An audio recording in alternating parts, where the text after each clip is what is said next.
یوم یکجہتی کشمیر کے حوالے سے آزاد کشمیر اور پاکستان میں ریلیاں نکالی گئیں۔ مظاہرین کا تحریک آزادی کشمیر کے حق میں نعرے بازی۔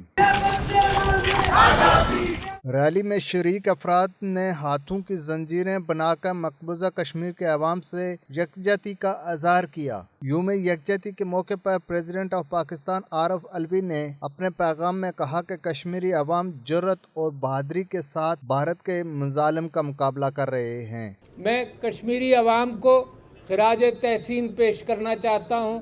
70 سال سے خون بھی بہا رہے ہیں۔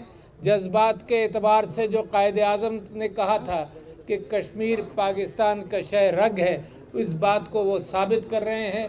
میں محترم علی گیلانی کا اس نعرے کے اعتبار سے کہ کشمیر ہمارا ہے، پاکستان ہمارا ہے، اس حوالے سے اس کو ری انفورس کرنا چاہتا ہوں، اور میں سمجھتا ہوں کہ یہ جدوجہد اب دنیا میں مختلف انداز سے بات پہنچ رہی ہے۔ وزیر اعظم پاکستان نے اپنے ٹویٹ میں کہا ہے کہ اب وقت آ گیا ہے کہ دنیا کے مقبوضہ کشمیر میں بھارت کے انسانی حقوق کی سنگین خلاف ورزیوں کا نوٹس لے۔